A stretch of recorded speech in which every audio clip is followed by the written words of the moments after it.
Okay, Action. everybody. Okay, everybody. Welcome to the Daily Crossing Podcast.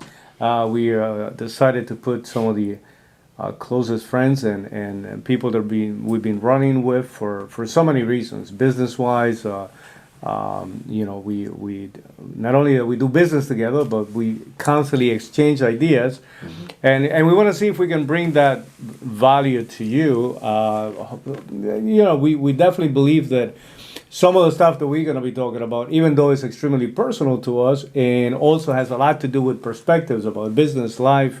Every single one of us is going to get the chance to tell you a little bit about their perspective, where they're coming from, how they would like to discuss certain things, and hopefully something that will bring some value to you. Ultimately, that's the ultimate idea, right? The game plan is for the channel to, whether it's through videos that will be teaching, learning specific topics, to also do it in a way that even just by way of conversations, to continue to add value. Hopefully, something that will be entertaining, but more than anything else, just bringing your value to the table. Guys, welcome to this conversation. Thank you for having us. I want to make sure you get the chance to introduce yourselves.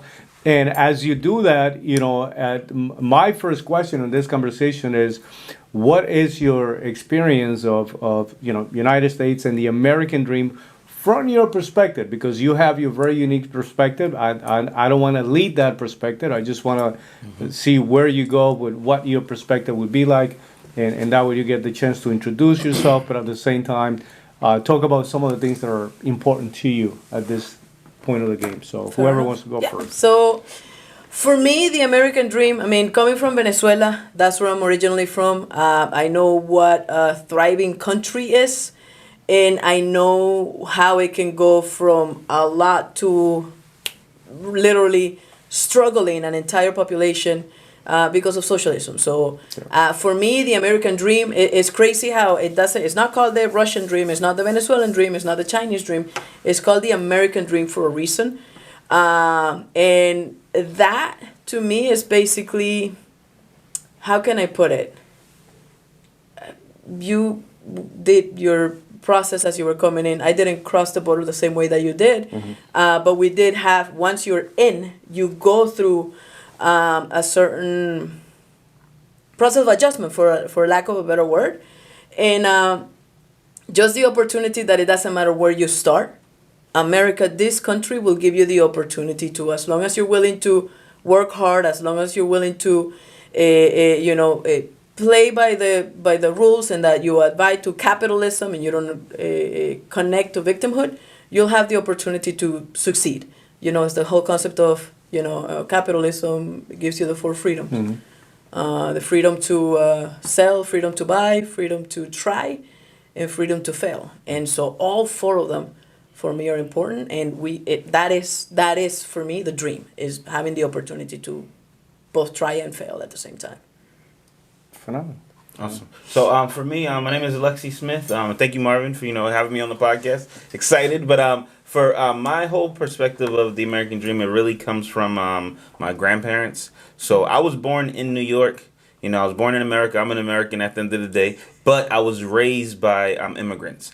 So the people who raised me, it wasn't my mom who raised me. It was more so my grandmother, who was a first generation immigrant from Jamaica. So she came to the country with a different perspective than most people have who were born in the country. So because of the fact that I was raised by her, that changed my whole outlook. That was probably different from most traditional Americans. I always say that most Americans are spoiled. Yep. Why? Because we've always had America. We don't know what it's like to not have America. But I grew up with the values, from my grandparents, which was a little different, so we had to work for, everything, because she had to work for that. So then she instilled that in us. So then the concept of the American dream to me was definitely shaped, from my grandparents, so I think I had a little bit of the best of both worlds, where I grew up as an American, but I was raised by an immigrant who was born somewhere else and had to work for everything that she had. Mm-hmm. So a lot of the, I guess, like I said, ideas that I have come from her.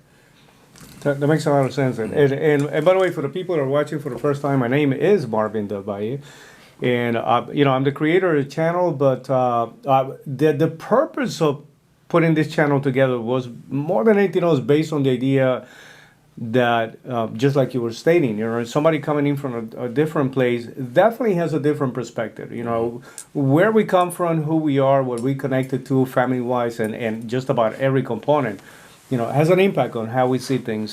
So for me, not being born in the country came in when I was 18 years old, which means that you're already coming in with a very specific set of ideas, and you're coming into something new. You know what I mean? And I came here because it was needed. It was something that I came here to help my family. I was coming for very specific reasons. I was not just wandering around trying to let's see what happened with this American dream. To be quite honest with you, though, I don't know that I was really that clear about what the American dream was all about. I just, the whole thing was some people go to that country, they get to make some money, they get to send some money back. I think that, to be quite honest with you, when I first came in, and most immigrants go through that, right? I went through a process of saying, I'm coming in, and then one day I'm going to go back. Like most immigrants that come to this country, they're always thinking about, I'm going back home, Now, through time, though, it's not just connected to the many blessings that I got. The life was good, God was good to us. I was able to do a number of things for my family. But through time, right, and through really paying attention about the fabric of the country, I learned to love this country in a very special way, right? I learned to appreciate it in a way that I consider the country itself as a blessing, to so many people. So very special things. However, that doesn't mean that we don't have a couple of ugly things connected to the whole process. You have an experience. Who doesn't? You know what I mean?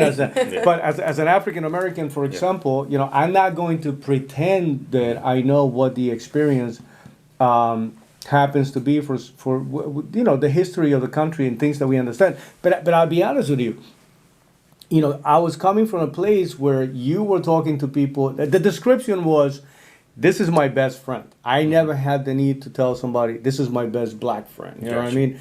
And so I was able to experience the differences almost like super highlighted, what I mean? On differences by way of ethnicity, color, background, sexuality, a number of things, what I mean? Is for whatever reason in our country, I don't know if it has to do with communication, maybe the same freedom of speech, what I mean?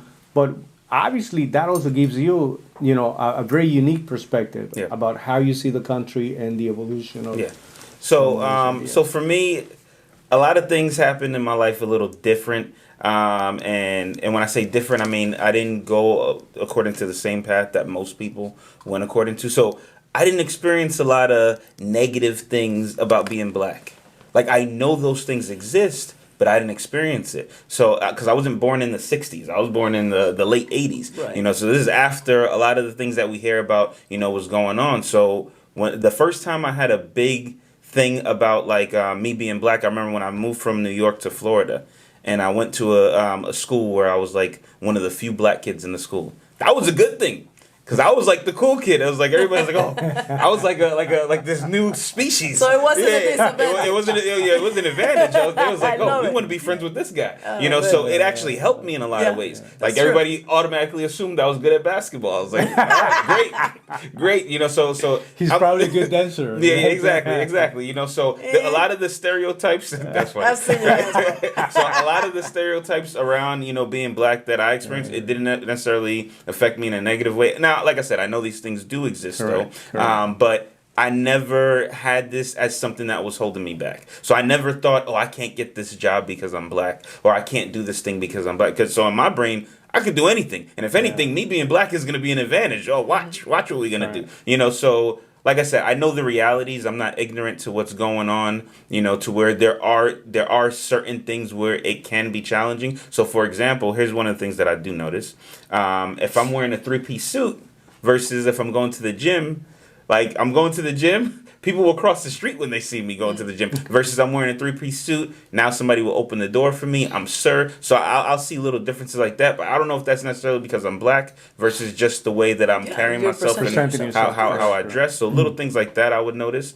But like I said, it was never a big issue for me, to stop me or hold me back, from doing anything. And once again, that's because my grandparents, they moved into a neighborhood, one of the first black peoples in the neighborhood, but they were one of the richest people in that neighborhood. So then this is how I'm thinking. It's like, what's the limitation? Correct. So Correct. It's interesting because I know that, I tell everybody I never really experienced anything related to racism, but I do know more of a first-hand experience of classism, you know what I mean? And by the way, that is very obvious more in Latin America than it is here. But you can tell, how much of an impact the whole idea who comes across like having more money, having less money. I also, Lorena, the thing is that, I was born in Honduras, right? And this is one of those countries where, next to Mexico is that everything is macho this, right? And macho that, and manliness and manly man, and I think that everybody loved the song Macho Man until they realized who was singing it, right? They're like, wait a minute, that's not true. It doesn't fit. But I'm going to be extremely honest with you, and for the purpose of even clarity, you know what I mean, and transparency. I didn't have many close relationships with anybody that was coming from a gay, lesbian community. I didn't have any of my friends that, and by the way, that doesn't mean that you didn't have any of them. That there was plenty of people that everybody somewhere somehow was always whispering, you know what I mean? But not necessarily having the opportunity to have an open life, you know what I mean, where you don't have to be concerned about certain things. That obviously, I will assume, has also had an impact or is giving you a different perspective, a very unique perspective about your experience in the country also, hasn't it? Yeah, I mean, 100% for me. It's crazy because I don't know what my life will be back in my country. Connecting that whole to the American dream, I don't know that I'll be. How old were you when you got here? I moved here when I was 14, and it's only been 5 years. Just as a woman, if anybody else is wondering, it's a true statement. But so I don't know how it would what my life would look like if I were there. I do know that maybe some opportunities back then would have been able to be presented. I'm extremely grateful to you, especially in this environment and to the platform and what we do here in PHP, because for us it's an opportunity to become a voice and become an example. Growing up, for me, my whole coming out process and all that stuff, I'm not necessarily the person that everybody knew that I was gay before I was gay. Before I realized that I was gay. So I didn't come out when I was 10 years old. I didn't move to the U.S. because of, any of these things. It's just, I was trying, I found out you love who you love. I have a wonderful spouse. I love you. And I'm just grateful that I have the opportunity to play at the same level that everybody is. And I'm not being either, in PHP specifically, I don't have an advantage and I don't have a disadvantage, just like everybody else. What do you think are the things that we take for granted here in this country, though? Because again, you're talking about your grandparents. Even though you were absolutely born in the country, but in many ways you got connected to that immigrant perspective for many reasons. But, by the way, full disclosure: every single one of us is part of financial services. You know what I mean? We operate in the same environment, same division of a very specific company. So we constantly dealing with people that either just recently came into the country. Some of them very successful, but some of them, are still trying to understand how this works. You know what I mean? So let me start with that, though. What do you think we really take for granted here that is like you just want to grab somebody and say, pay attention to this? What do how would you assess that? I think for me, one of the biggest things that we take for granted is the opportunity that you have access to everything. Yeah. Like you can literally get access to everything. You don't have to wait until you're a certain age, or you don't have to, like whatever you want to do, you can find out about it right now. And I don't even know if this was the case 100 years ago, but I know right now is the best time to not only be alive, but to be in this country, to where you can really create the life that you want. And I think most people, we're not taught that this is a normal thing, So for me, that's the biggest thing, is just having access to information, having access to resources, whatever you need, you can get it.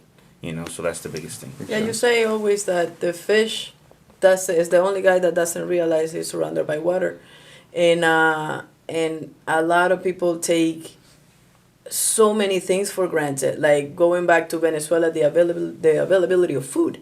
I remember when everybody was having an issue with the whole COVID frenzy, and toilet paper was running out. You couldn't find Lysol and hand sanitizer and stuff like that. And it's funny because we were having a conversation with a group of people and from my country, and they all said, "Oh, this is exactly what life is in Venezuela." In Venezuela, all of the time. It wasn't just COVID related. You're making Disney lines not to get on a ride, but to be able to get your basic food needs. I'm not talking about fancy food. I'm just talking about food in general. So imagine if that's the case. Imagine if COVID is like that every day, but for everything that you're looking for. And that, for me, when you're talking about opportunity and availability, is something that people take for granted. And so that's just one speck of many different things that is disheartening sometimes to see how much people take for granted and how much people are willing to even not fight for or even put down. Oh, I hear a lot of people talking bad about America, and it's like, oh, it's this, it's that. And then I realize that it's like, you are so spoiled. Yeah. You don't know what it looks like on the other side. They don't know. They don't know. It's what you said. I think most people don't know or realize that even getting minimum wage here in America, you're getting paid 10 times more than 80% of the world getting paid minimum wage here. I always tell people that America is one of the only places that I know where you could be both homeless and fat. Right? It's like, how does this happen? I don't know how it happens, but it happens, right? So I feel like anytime I see somebody, it's true, I see it all the time. But anytime I see somebody where it's like they're in America and they're struggling and they're not where they want to be, to me, it's usually some type of drug problem that they have, or they're it has to be something outside of, I just can't figure it out. Yeah. I don't believe that. I believe there's too much opportunity. There's too many ways for somebody to become successful. My first job was at McDonald's, but I didn't stay there. Yeah. I didn't stay there. There's nothing holding someone back. So unless you have a mental issue or a physical disability, I don't see any reason. And even those people even could become. Correct. But outside of that, I don't believe that someone can't figure out a way to get it. But what do you think somebody's lacking, though? Because obviously, so here's one of the things that I for me, right? I reflect back on coming into the country. There's a few things that you got to process through your head immediately, right? You got to go. So literally asking yourself the situation, asking yourself the question, what is my current situation, right? And here were my limitations, right? I don't speak the language. I really don't have a family member with me. I barely know a couple of people. They gave me the opportunity to say, hey, here's a mattress on this basement. Once I crossed the border, came in through Texas, go straight to New York. I'm a Brooklyn boy, so we can relate in many ways for those reasons. But it's mattress on the floor. And you got to ask yourself the question, okay, what is my current situation? My current situation was the following, though. I quickly realized that the point of departure for everybody in this country is literally the same. As long as, you might have the benefit of language. You might have the benefit of your papers. How about that? That helps. Yeah. That helps tremendously, right? You might have the benefit of having a bank account. You may have the benefit of navigating the whole thing. But there is obviously a separating factor for people that, even though they have that many set of limitations, at some point they say, wait a minute, everybody's the same point of departure. Where or how far do I go? Where do I go with this thing? Is really up to me. So can I ask you a question? Yeah. Because I think even people need to hear, and I know that maybe in the channel you've touched upon a couple of different things, but you were solving for something. You were very clear. Correct. About what you wanted to do for your family. Correct. And so, can you share that a little bit? Because in my opinion, the answer to that question is perspective. A lot of people, they don't understand what they're looking for. there's many different things in addition to drugs and things like that, but it's like you were able to build multiple businesses, multiple millions of dollars, and you're very, very humble about the process. I'm willing to brag about you, because I'm excited, I'm proud, and I'm grateful to be connected to you and to call you my mentor, but it's like you were solving for something very specific, and in the process, the whole world conspired for you getting that done, and you built businesses. Yeah, multiple. Campbell talks about the soup? the hero's journey, right? Just kidding.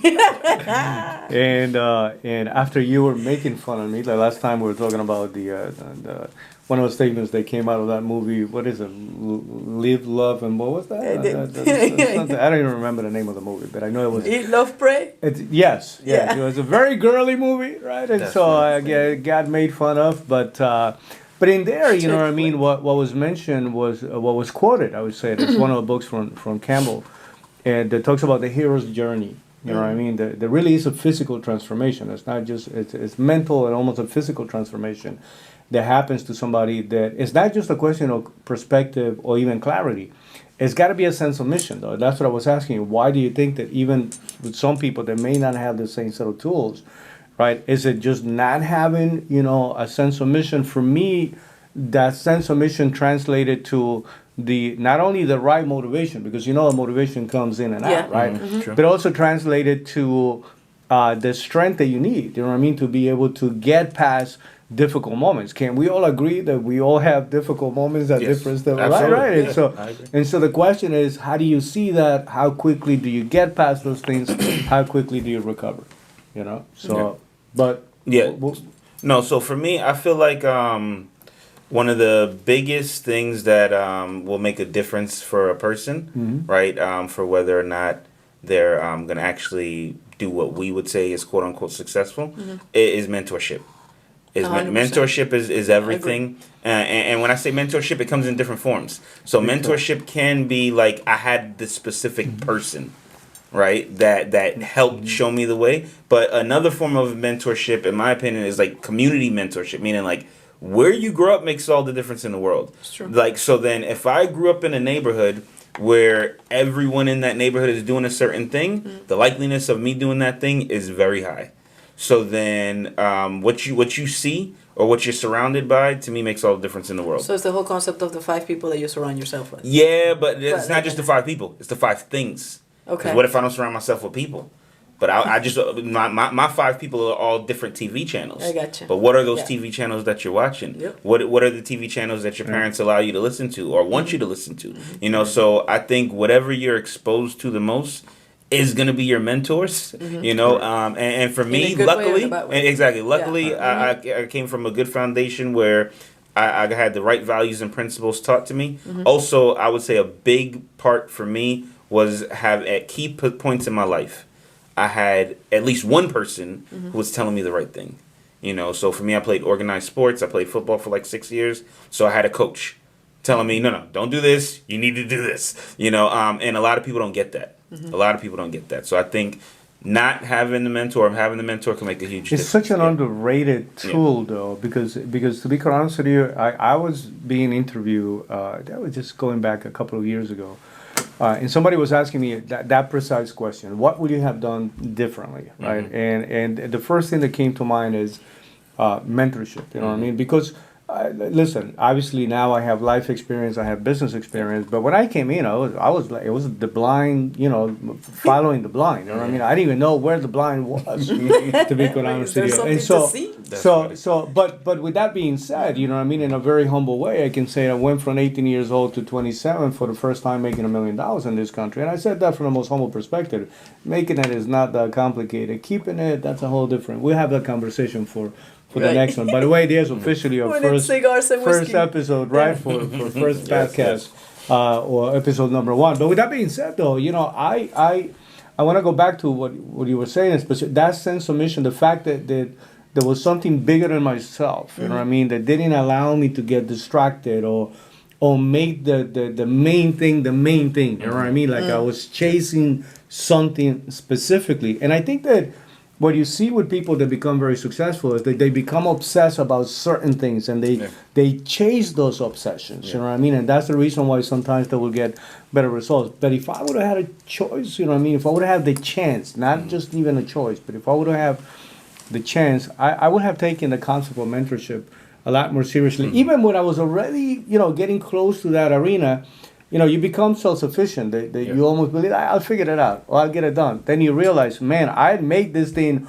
harder for myself for no reason, right? There's so many, now all of us know that we are connected to phenomenal individuals, great mentors that So- even at this point of my life, I'm enjoying tremendously that interaction. So can I ask that you a question? relationship, Because what Alexi was saying, that there's also things and people that you Correct. surround yourself with. So there were some direct mentors that you have, and there was some indirect mentorship that you were Correct, receiving already from the businesses and stuff like that. So if you were to like how do you go about finding that person? I know I just life put me in a path where we were connected. And then I understood that process, and I was able to pick your brain and good luck getting rid of me. You know what I mean? But that being said, it's like if you don't know, and if you don't want to just casually stumble upon it, what would be something that you would say,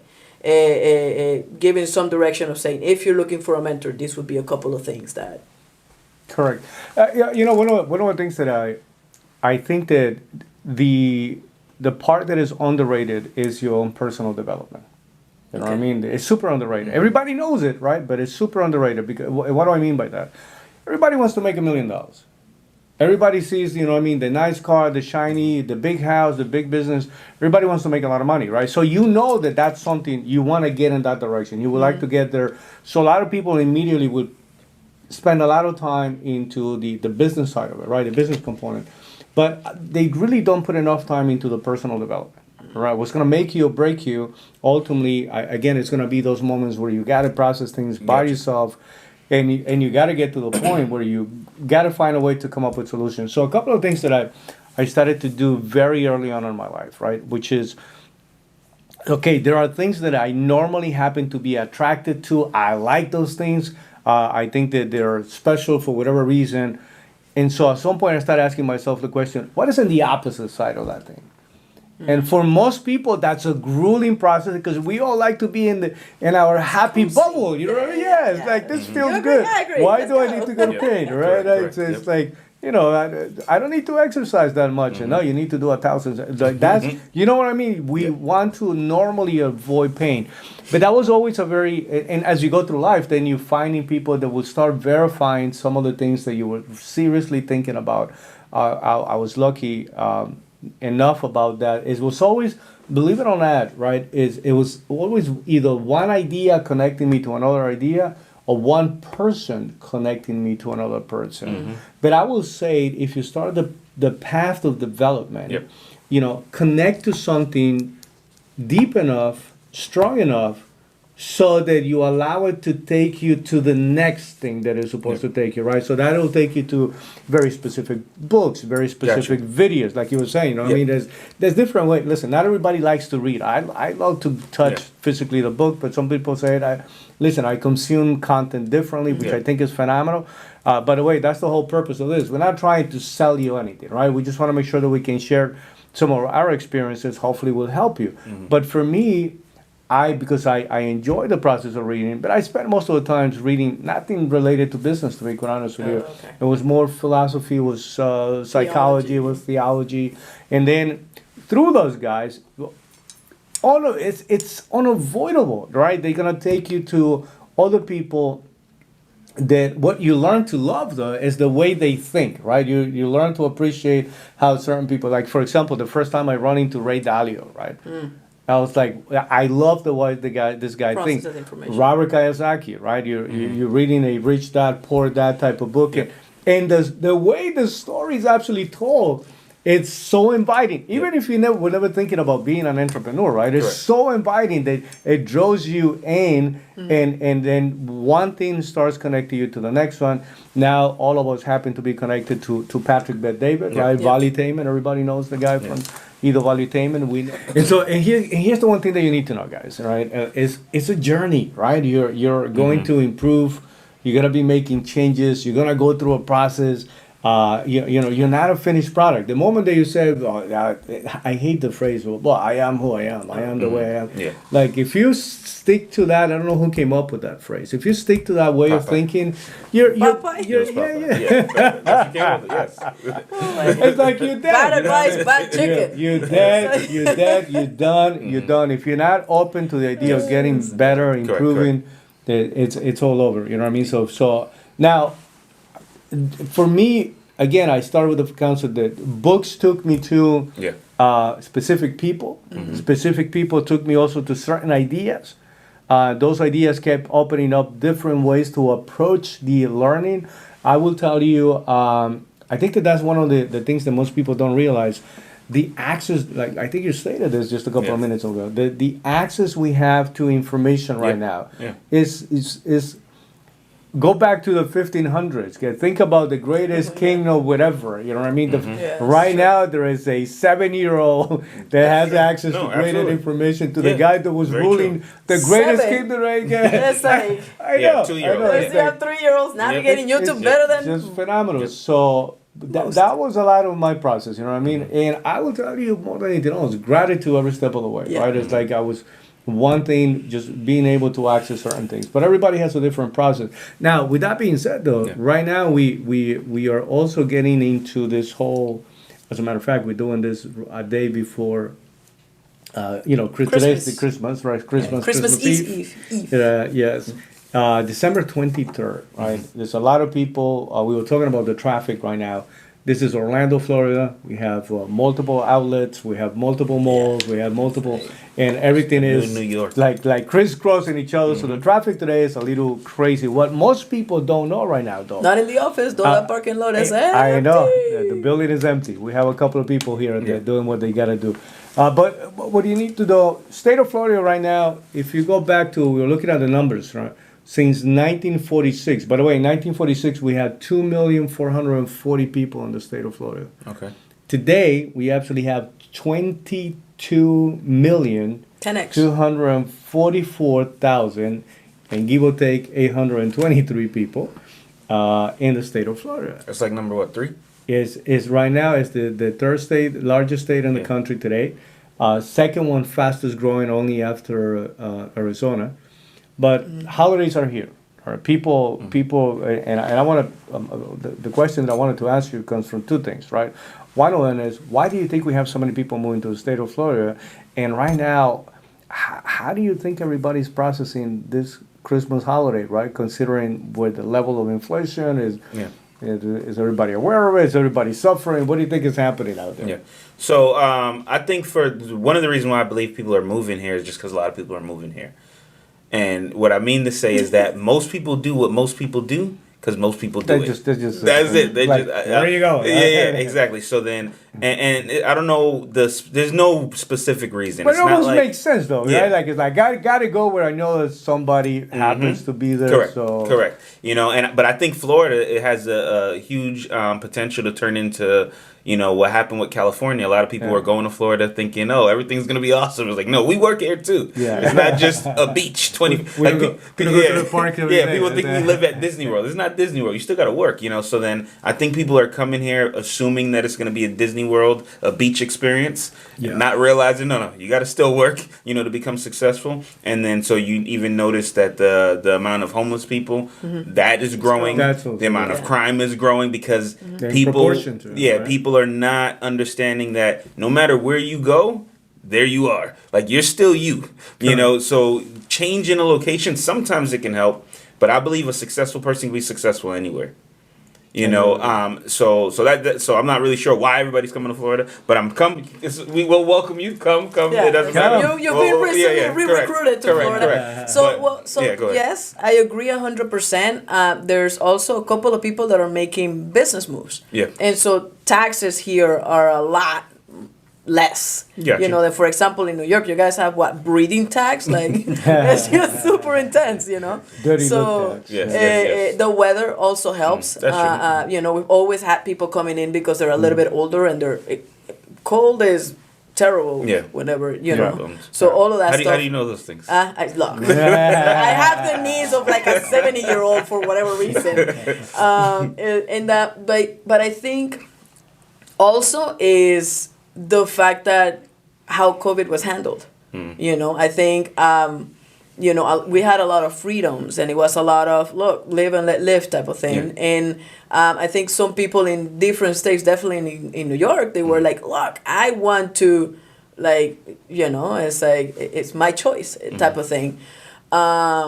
And it slowed down the economy for a bunch of people. I'm talking about restaurants had to be closed. And so when you look at it from a business perspective, a lot of people felt the impact in their pockets. There's restaurants that are never coming back. That's true. You know, there are businesses that are never going to open again, or that struggle through whatever aid was. It wasn't enough, especially because, or not enough, but it was very difficult if the whole state is closed. In Florida, we were closed. We opened back in like 3-4 months later, and then after that it was kind of like touch and go. But it was very flexible with the things that we were able to do, to the point where our businesses, some of them struggled, but not as long, and they managed to stay open. Compared to the other states, so you know Yeah. what I mean.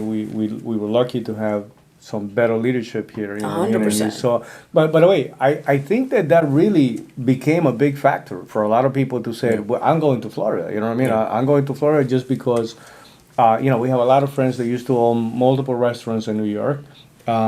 Imagine you own about 6 restaurants, and about 5 of them have to shut down, right? And it's not that you wanted to; it's just that it was impossible to make it happen. So the fact that, you know, Florida came across as a more business friendly, and I think that overall, you know what I mean, the whole thing was managed better here than in some other places. You know what I mean? I don't want to criticize what's going on with any other state, but I want to know. I think that I will say that us being here. Compared to what you were constantly seeing in the news, I think we had a better experience, you know what I mean, than many other people who were able to move around carefully, you know what I mean? It's like, I think that everybody always had the right to be as careful as they wanted to, but at the same time, they were able to experience maybe a little more freedom on every component, business and everything. With that being said, the Christmas is here, man. Everybody's shopping, everybody's out there. I'm not gonna lie to you. I was extremely surprised the other day. You know, one of my daughter's birthday just happened recently, so I went to the mall to look for something for her. And you know, everybody's crying wolf right now. The economy this, and I'm not making enough money, and not unemployment that. I mean, you look at the news and you say, but everybody must be home and broke, you know what I mean? So the amount of people, I couldn't even get parking. I'm like parking on the layover parking of the mall, right? Because there was so many people, it was completely packed. So what is going on though? Is people really feeling this, or is it carelessness? No. I think what it is. So you guys were talking a lot about COVID, right? Yeah. And how it was impacting people differently. So when I was in New York during most of COVID, but my business like tripled during COVID. I made more money during COVID than I have, period. And that was in New York, where a lot of people were struggling, you know, business-wise. Like I said, I think the right person is going to find a way to make it happen. I mean, you weren't running a restaurant where regulations were shutting you down. But what I'm saying is, a restaurant owner shouldn't think of themselves as just a restaurant owner. They got to think of themselves as a business person. I agree. Because in any scenario, there may be a way where my business has to pivot. You get what I'm saying? Or my business has to change. I can't think of myself as, no, I run Blockbuster. No. Yo, guess what? You're going down, right? So you gotta think like a business person. And if you're a true business person, you're gonna make money in any condition. Yeah, that's true. Right? But here's what I noticed. During COVID, you know, we were where our office was. We're right across the street from a Best Buy. There were long lines of people buying big screen TVs. So the whole country was shutting down, but everybody was buying big screen TVs. Why? I don't know. I guess they knew. They're spending more time at home. But still, free checks. So it's like the perspective is everything, like you were mentioning. Yeah. And I think a lot of times people are delusional about where they are, what's happening, what's going on. But once again, we live in America. No, I don't think anyone is really broke. You know, and you know it's funny because Lorena, you actually did mention, right, the whole idea that a lot of money was poured into the economy. A lot of money was put into this thing. And so you saw a lot of people, like, again, buying a lot of stuff that you probably didn't really need or shouldn't have used that money. Yes. There's for like a different- statistic. It's like if you made it through COVID, you bought one of these four things. I don't remember the four things. All I can tell you is one of them was an air fryer, and I got an air fryer. So, all right, but the question, my point with this is, right now what's coming out, right? So here we are, 2022, ending 2022. Yes. Right, and what's coming out is that people, guys, from 2021 to 2021, everybody got heavily indebted. Like the level of debt, credit card bills, Yeah. all of those things came up through the roof. So literally what somebody was suggesting is, if you look at the mall right now, right, Yes. what you're looking at It's is plastic. still a little bit, that left lot over. of By the way, plastic. Yeah. that has been the case for many years, Yeah. right? It's just that at this very moment, when you watch the news about housing market, stock market, everything that's going on out there right now, the government just literally signed another $1.7 trillion omnibus bill just to fund the government for 1 year.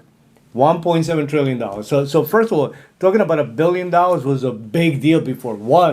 Now everybody's talking about $1 trillion like it's nothing. You know what I mean? But for the amount of people right now, especially with debt going higher, listen, at what point do you think, what have to happen for people to start paying a little more attention to what's really going on into the economy? It's everybody overspending right now when they need to be 100%. probably saving a little more. 100%. But here, I don't know what has to happen, and the reason why I say I don't know is because I know people who live in some of the worst neighborhoods ever, and they're comfortable. I know people I know people where you would never want to be in their position, but they've been there for years upon years. So we found an interesting way to be in one of the worst positions and be okay with it. So I don't know if it's going to get worse than that. And as a country, we might start saying, oh wow, we're in this much debt. But if the average person who's living in the projects fine eating ramen noodles, fine borrowing, robbing Peter to pay Paul. If they're okay living in those conditions, then I don't know what's going to get them to change, because I don't see us as a country being worse than that. And I know a lot of people could be very comfortable in their misery. So for me, what did it for me is I wanted more. There was no bad situation that was going to get me to change, because it was already a bad situation. So the only reason why I made a decision to do things differently or go a different route is because I wanted something different. I was lucky enough to where I got certain successes early in my life, and it wasn't enough. And I was like, oh man, I need more. I need to do more. And then exactly, I was so it was less about, all right, what is this thing that's going to happen, other than people need more inspiration. Yeah. People need more inspiration. They need to know that a lot of the things that they want to be able to do for themselves or do for their family is going to require them to reach higher levels of success. Sometimes you have to allow yourself to be removed from the usual environment and to be placed yourself into a very unusual environment so that it can actually alter your perspective. Because what you're saying right now is like being in a very poor neighborhood, right? And if you were born or you grow up in that environment, that looks normal. Yeah. What you don't know is that that's not supposed to be your normal. You know what I mean? It's like, so if, again, you don't know what you don't know, there's no right perspective. We were talking about it the other day while we were celebrating a birthday, and how ordering food. For me, ordering food with you went to like a whole different level, because anybody goes to a restaurant. Guys, if you want to go eat and like for a shirt not to fit, go hang out with Marvin, for real. But it's like, because it's the whole, what you're talking about, perspective. Yeah. You go in, anybody that goes to a restaurant, they'll order exactly what's going to fill them. Yeah. For you, it's kind of like, I'll have 10 of these, 40 of these, 40 of that. And so it plays into what you're saying. For me, the answer to that question is, you said something, we hear something, this concept of tough times create tough people create good times create weak people. Weak people create tough times. And I believe that the good times are creating weak people. And so, to what level we're about to see? I think 2023 is going to be a very tough year for everybody, because that plastic is going to dry up. And so some people are going to have to double down on work. I remember when '08 happened, I didn't experience it personally, but I realized that everybody around me had to make adjustments, including my wife. Right. She ended up getting laid off, and we are probably going to be heading into those spaces, because you cannot print that much money and not live with the consequences. They say, somebody's telling me the other day that this is, and I agree with this statement, right? This is the 2007, which is the anticipation of what 2008 was already the full breakdown. So you and you can see, right, spikes that were going on, and have you seen those graphs? They look very similar. It's scary. You can put one on top of the other. It looks like the exact same thing. But here's the other thing that I do. Obviously, if you had a better perspective about what's about to happen, this will be a good time to pull back a little bit, to save a little bit. Save also, we constantly talk about retooling, right? Finding a way to learning how to make additional money, additional income. For me, guys, a couple of things that I will tell you, right? I promote the concept of the American dream, but connected to that idea of the American dream, right? Obviously, is capitalism. The opportunity, land of opportunity, land of possibilities. So, the ability to own something. Now, before I tell you anything about this, I also grew up in a place that, even though Honduras was center or maybe even center right, if you want to use that perspective or that a way of when you're talking about financial systems or political systems. I also grew up under, the shadow of the romanticism connected to Che Guevara, Fidel Castro, liberation theology. I was never burning flags, But I remember as a young man, I was like 14 years old, and there was an exercise. The five presidents of 5 of the countries of Central America. Today, now it's considered 7, but before it was only the 5 countries of Central America. They were having a meeting, and the purpose of the meeting was a meeting to discuss about peace in the region, right? And United States of America was actually doing military exercises in one of the bases called Palmerola, I believe is that. I can't believe I remember that. Was called, and they were running a very specific exercise that day. So everybody was like losing it, right? It's like, how is it possible the United States and our country is running exercises the day that the president came to talk about peace? But that was a good reason for everybody to go, let's go protest out there. So here we are, everybody's got carrying banners. You go from that, though, right, to having your own perspective evolving, because I'm going to tell you, the whole conversation about socialism is very attractive. Something good for everyone. Yeah. Let's be nice to everybody. Let's make sure that everybody. All the statements, you can put every statement that comes from socialism. It sounds beautiful, but on paper, so once you take it into real life, exactly. Because then you get older. A couple of things, right? First thing. And the second thing is you go into and you realize, wait a minute, there's nothing holding anybody back here. You can go wherever you want to go, as long as you're willing to improve, make the right sacrifices, do the work, do what you need to do. So you realize that a lot of people happen to be where they are because they also made a choice. Yep. Like the person, like you're saying, driving into that bad neighborhood and saying, I'm good here. That's a choice. Correct. That's what I mean. That's somebody saying, because it's almost impossible today in this country to be able to say, I have to be here. I can't do.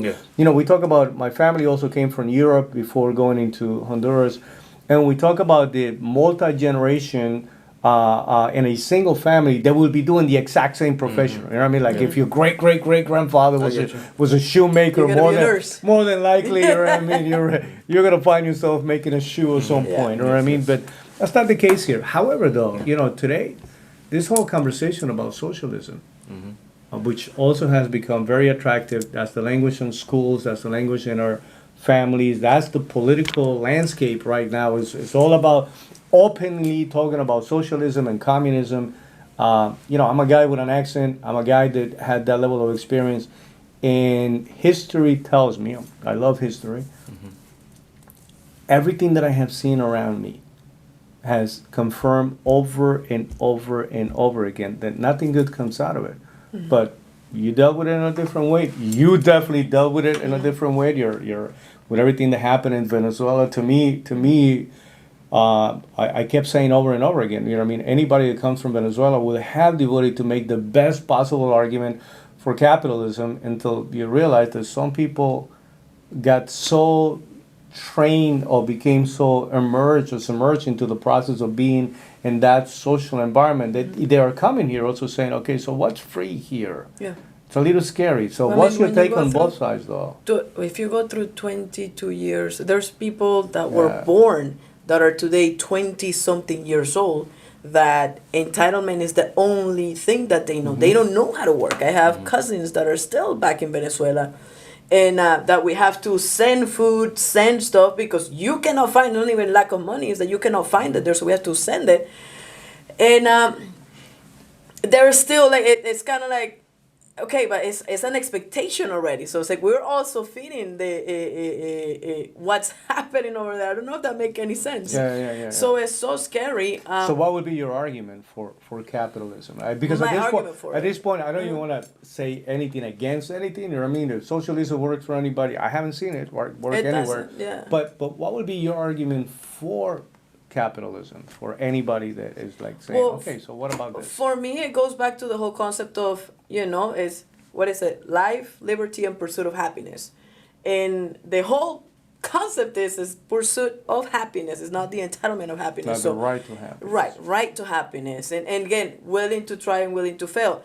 I'm a person that used to work in hotels. My wife worked in restaurants, and we're able to run a business right now. And we make six figures. I would have never in the position that I was at this age. Maybe when I was closer to your age, you know what I'm saying? But it's like, not at this age. Not at this age. I would have never been able to make six figures. It's just because you have to go through so many layers. But for you to be able to pivot, right? And say, I'm going to go ahead and give myself the opportunity to try something different. And you know what? It works, so you experience success.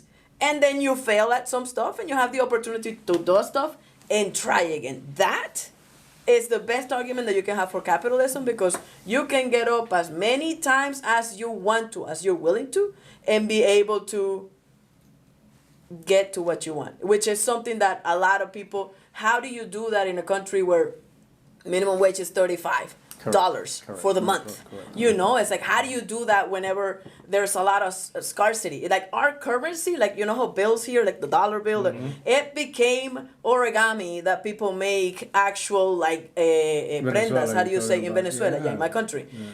Because you can sell it and they can exchange it for American dollars in the black market, and you make more money selling our currency than you actually do buying something with it or earning it. That's crazy. Yeah. And Alexi, when you're talking about, because obviously you're having conversation with people about, financial services and capitalism and things like that. What is the pushback you get? Because you also, as listeners in our communities, African American, Latinos, and all that. That conversation is becoming more and more complicated to have by the day. You know what I mean? Absolutely. But in addition to that, not only what is the pushback that you're getting, but the same question: what is the best argument that you make for? So for me, I think the biggest thing that people argue with or against for capitalism is the fact that it's not perfect. But nothing is perfect. No. So obviously I'm for capitalism. But I understand that there are flaws, or not flaws. There's things about it that you can point to it and say, all right, but I don't like this one thing about it. And you can say that about the whole country. Correct. Like, America is not perfect. Correct. So a lot of you can point to a lot of things and say, well, I don't like America because of this. Correct. So I get it. It's not perfect. But the biggest argument for it is it's the best thing available. Because as of right now, although it may not be perfect, it is the best thing that we have access to as far as a system that can work. Okay. And I think most people don't understand that. Is that we're not looking for perfection. We're looking for what is the best thing we have available to us right now that we can not only have access to but take advantage of. And another thing that I'll see as far as an argument for or against capitalism is that a lot of people believe that capitalism isn't fair. right? And then I remember I was having a conversation with Lorraine about this, and I was like, the problem is that, you know, the game is rigged, or certain people, and she was like, but that's crony capitalism. That's not capitalism Correct. in its truest form as the way it's supposed to be. Correct. And that happens. We get that. But is that better than the alternative? Absolutely. It's 100%. And I think a lot of times, at least for people in my community, they don't fully understand these words. Correct. They don't fully understand these concepts. And I hate to say it like this, but a lot of people really just are, you know, ignorant to what's going on, how things work, you know, and then so they believe in things and don't even know how to express it. So, but by the way, you know, there's a lot of people that will argue, essentially using the same terms. Like the other day, I heard somebody saying, "Well, there was never true Marxism. There was never true communism.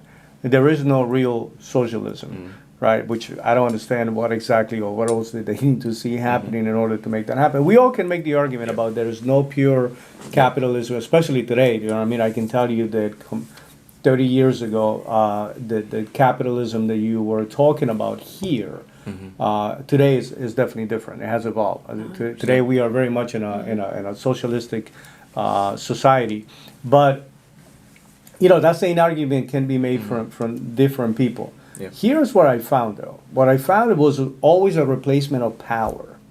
What I mean is the number one criticism is only a few people at the top are making all the money, right? Those rich white people, whatever the case may be, right? Yeah. That own control everything. Is not the amount of wealth that Oprah has, is that whoever is writing the check to Oprah type of thing. You know what I mean? It's usually a white man whatever the case. I mean, there's so many things that go wrong with some of the statements that people will make sometimes.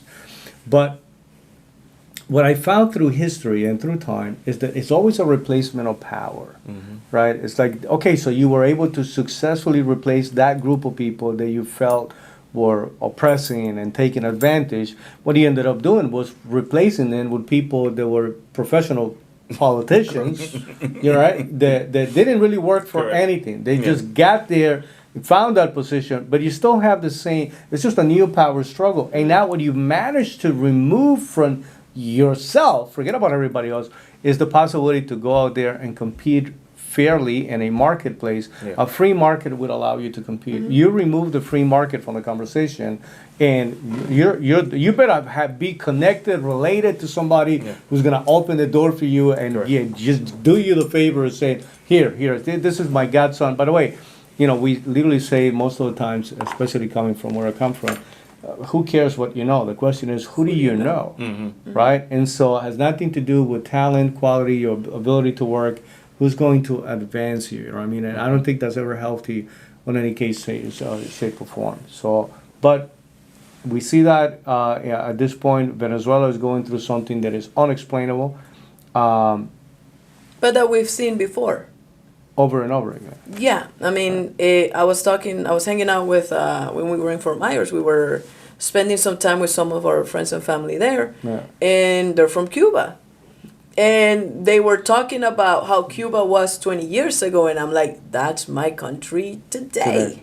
You know, we were watching the interview that Patrick did for Yomi Parks. And that interview, if you haven't seen it, I recommend that you do, because it's very eye-opening. And I say, my country is just, by the way, Cuba is this is the young lady that defected from North Korea. From North Korea, yeah. And it's like, we are, like, Venezuela specifically, right? And Cuba, they are 20 to 40, maybe 60 years away from that happening. How is it possible that on a map, you know, it's like North Korea is the darkest place and everything else around it is lit up? And so a lot of people don't understand that because we're not having the conversation. So lack of awareness is one of those things that we appreciate that we're doing this and that you're providing us a platform to just speak freely. It sounds good in theory. It's good. And by the way, you have to have those values that you want to help, that you want to serve. The problem is that when you put the power in the hands of few, then they overuse it, and it ends up, it's just tempting. Like we were watching, what was that movie we started to watch about the line? that may not very few people are presented with the line, but once they cross it. You're talking about Unravel, the story of Mark Dwyer. Right. So it's like you're putting, like, that's essential for me. That's the way that I process it. I agree with you 100%. The fact of the matter is, like I said, to me, it's a replacement game. The problem is that, guys, listen, universities today, there's some anti-American feeling that has been brewing for many years. This is nothing new, you know what I mean? It's just that now the conversation is getting out of control. Right, so let's see if we can start bringing home a couple of things. Sir, I have some questions. If you have to name right now, either some of the specific people, books, videos, anything that comes to mind that has helped you process, you know what I mean, how you see the country, capitalism. Name a couple of those things that hopefully would be helpful to somebody listening. So number one is Patrick Bet-David, hands down, Valuetainment, the PBD podcast. What I appreciate about that channel specifically, especially the podcast, is because it's not being something where he is talking about certain concepts, which help me a lot understand certain things. But he brings different perspectives and people that debate. And the number one is like, if you are in a comfy environment with everybody and there's no debate, that's a problem. That would be one. The second one, as far as understanding capitalism, I would say even Jordan Peterson. You know, for me, Jordan Peterson has been somebody that has a very beautiful way of communicating in an interesting perspective that talks about, like, you and what's the role that you play. And the last one, I gotta get back with you because I really want to make sure that it's somebody that we have. Got it. Yeah. So for me, I would say, well, the number one book that I always recommend for everybody in any scenario that's concerning, anything connected to finances is The Richest Man in Babylon. And for me, it's just so foundational. That was a real game changer for you, right? You run into that book, it really stirred something in there. Yep, absolutely, because it gave me just a different perspective. Also, me knowing that these concepts aren't brand new. Correct. These are ideas that have been around for thousands of years. So, like, even this conversation we're having now, a lot of people think it's not a new conversation. This is a conversation that literally, people have been debating since, before Jesus. So to me, it's good to know that this is not a new concept. So I love that book. I recommend that to everybody. And then another one that I would say is Made in America. And that's the one about Sam Walton and how he built Walmart. And for that, I think it's important for us to not only understand who successful people are or successful businesses are, but how they did it. And this is not someone who had the money just given to them. There's not somebody. No, they started with nothing. They built something, and now one of the richest families in the world. And I love the story. I mean, I don't love Walmart like that. I mean, I still go. I don't even like Walmart and still go to Walmart. I don't know how I end up there, but I love their story. I love what they were able to do, with themselves and their family. So I think that's a good book that everybody should also read. To just give them a different perspective as to what they can do. What can they do? Because a lot of times people, like I said, they feel powerless or they feel like, I can't do that. That's good for this person, but yes, you can. So I would say those two. Fair enough. I think that for most people, though, especially people that are thinking about how do I understand it better? Because I had phenomenal conversations with people that I don't agree with, but they were, very passionate or very clear about why they liked what they liked. You know what I mean? Some of the things that they were promoting. Definitely, you gotta be careful with the mob, right? When you have a lot of people that just fall into this is how we think, right? And you were quoting Naomi Parks, right? And she said, one of the things that she said is like, when they ask me what is your favorite color, then I will say we like red. Yes. Right? And the thing is that you don't realize that you start thinking like that. We like this. We think that this is cool. Yeah. Who do you love? Everybody. Yeah. And if we all dislike that, right? And so, but I also have some very honest conversations with people that were hoping. I think that there's a lot of hope involved for the possibility of governments that will be less corrupt, right? A financial structure that will not become crummy capitalism. You know what I mean? You're people that were hoping for things to fall into place in a way that everybody can be. I mean, it's no secret though. You know, it's not just the situation of you were talking about the percentage of the homeless community is growing right now. We do have some very poor communities. You know, what I mean, one of the things about the state of Florida is that you can have a multi-million-dollar mansion on the other, on one side, and you have like a trailer park. Yeah. On the other. Right. How is that's this true. even Like 5 possible? minutes Right? away from each Like other. literally, Yeah, you know what I mean. And so, by the way, that's the phenomenon. You don't see that in New York, but you see that here, like Yeah. right Yeah. across the street. Yeah. And then you go, why, right? How is this even possible? How is this taking place? Is there a better way to do it? And I got the book. go ahead. Secrets of a Millionaire Mind. Secrets of a Because it talks Millionaire about Mind. money blueprint. Yeah. Money Blueprint. I love that So, book. so Yeah. I think that's a phenomenal book to Yes, and to it read talks into. about that. It's the trailer park to the mansion. You know, you were talking Mindset. about, and I spoke about Rich Dad Poor Dad. I think it's a phenomenal Yeah. book to Yeah, look at. 100%. You spoke about the richest man in Babylon. We had a few books in here that I was thinking about. Secrets of the Millionaire Mind, obviously. You know, Yeah. Money Master the Game. I think that's Yes. also another book that had an impact on. Yeah, We had a yeah. number of Absolutely. conversations with you about. Absolutely. You know, a good friend Tony Robbins, right? Think and Grow Rich, right? Obviously, I think that's like one of the Yeah, that's- so-called Bibles. that's that what we I'm saying. got That's into, like a you know what I Bible. mean? Yeah, It's, that's true. Yeah. The Intelligent Investor that has been recommended by some very significant people. I'm talking about billionaires. Yeah. I actually like that book Yes. very much. But I will tell you though, you know, like right now, the other day we were having conversations about some of the books that you have very close to you right now. You know, Barbarians and Two Bureaucrats.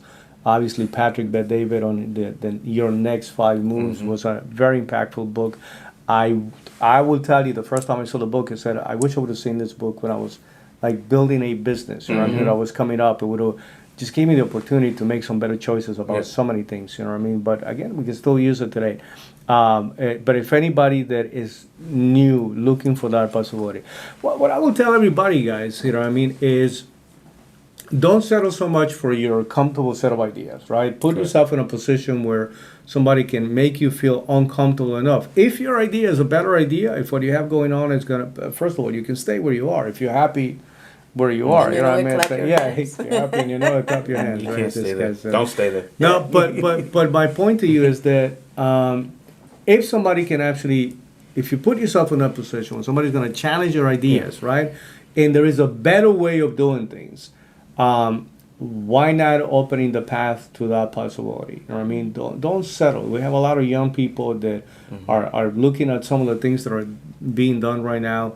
They need some guidance. They need some direction. They need some, and I think that more than anything else, and I was telling you about Ray Dalio, right? Ray Dalio literally made that transition of saying, I needed to know why I think I'm wrong to how do I know That I'm right. that I'm right, right? Gotcha. And so, and I think that that's a very good process. You know what I mean? How do I know that I'm right? How do I know that what I think is the best way to go? But it's a process for everybody. All right, a couple of names. I'm going to give you some names. You tell me whatever comes to mind immediately. George Washington, Founder. founder. Money. Money. Okay. Ron DeSantis. Leader. Nothing. He's still in New York. Okay, Governor, we got to work on this. We've got a questionable vote here right now. We I don't know know, what's going to he's happen. I still got to say leaning. it. You know what I mean? So, Yeah. Just one word. Okay. Kamala Harris. Ugh.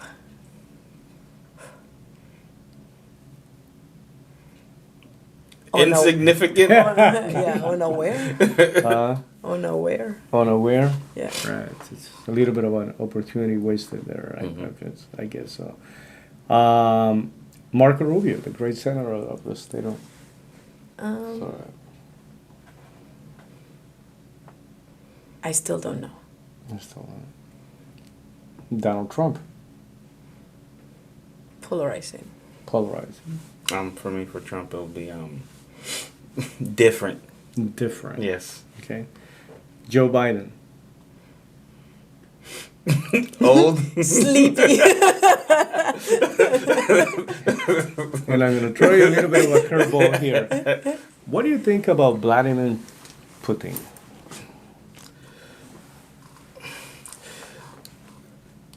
I think he's misunderstood. That's the best word I could come up with, is misunderstood. Why do you say that? Because I think a lot of his you want me to go do a little deeper? Yeah. No, So I think a lot of his perspectives can be useful in certain scenarios, but I think his approach to how he does things is crazy and off. But that doesn't mean, like, just because somebody is doing something wrong, that doesn't mean all their ideas are wrong. I can have the right ideas and go about fixing things in the worst way ever, you know. So I think a lot of times it's misunderstood as far as what somebody's motivation is or what their goal is trying to be. That doesn't mean you have the right ways of trying to accomplish something. But, like, I don't think somebody just, like some people will, like, try to label someone as evil or something like that. I don't think it's that simple. Correct. What do you think of that? I haven't necessarily been, to be full disclosure, I haven't necessarily been paying enough attention to what he's doing or not doing, other than what we have heard from you.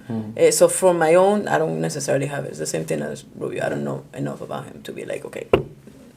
Yeah, I don't know how history is gonna judge this guy at the end. Obviously, there's nothing pretty about what's taking place with the war. And some of the things that have taken place there are really undefensible. You know what I mean? But for a while, and I will tell you, for a long time, the voice of this guy was becoming the voice of reason about so many things in so many areas, right? And defending certain traditional values or defending certain things that. He started to complain about us behaving almost like in a crazy way, right? Like, I don't understand what's going on. This country's turning into... So there was a point where a lot of stuff that he was saying literally started to make sense. The problem is that is very... I think that he definitely ended up getting involved in a situation where he had no true understanding of, you know what I mean, I think he expected maybe the outcome to be easier, sooner, faster, but... Definitely, I think that very few people today will have something positive to say about him in light of what's taking place here. All right, so the final guy, Patrick Bet-David. What do you think about that guy? Changed my life. That guy changed your life. Yeah. Okay. I would say visionary. Visionary. Yeah, absolutely. Because I think most people know Patrick now. Most people know Patrick now, and because obviously we work with Patrick, we hear a lot about his story. I don't think a lot of people know Patrick 10 years ago, Patrick. I mean, I didn't personally know him. Correct. But I think for him to go from being, where he started to where he is today, that's a different level. I think visionary. Yeah. So, I think he's going to go down as being one of the, number one business minds, of the century. 100%. Right. If there were another word, I would say kingmaker. Kingmaker. Well, I would say the guy is not normal. Is the best way to describe it. If you're watching us for the first time, right, we are inviting you to continue to be part of this journey, this conversation. Make sure to like and subscribe. Pass it around. You know what I mean? Just let everybody know. I want to know if they agree or disagree. Exactly. We I want to have a daily crossing on the chat. What is your perspective? You know what I mean? We want to know what your ideas happens to be about socialism and capitalism. I do, in addition to asking you to subscribe to our channel, I'm going to invite you to also subscribe to Valuetainment, again, value and entertainment put together, and the PVD, Peter, Brian, David, you know what I mean? So the PVD podcast also is a separate channel that Patrick is running. He has the opportunity to go live on most of his occasions. Right now, we're doing this is a recording conversation that will go out to you. At some point, we're going to have the ability to also do it live, right? But in the meantime, just wanted to connect with you, just let you know that we're going to be having these conversations about this. Again, for me as an immigrant, it's extremely important to talk about what's going on in the border. We didn't get the chance to even touch upon that, but hopefully in our next future conversation, we can address it a little more.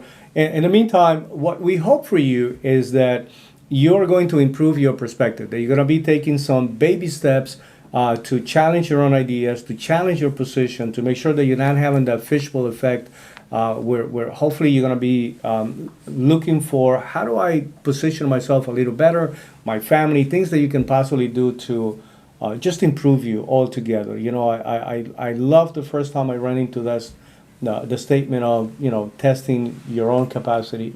We are not here just inviting you to make more money. I'm sure you're not going to get angry Correct. with any of us if you can successfully do that.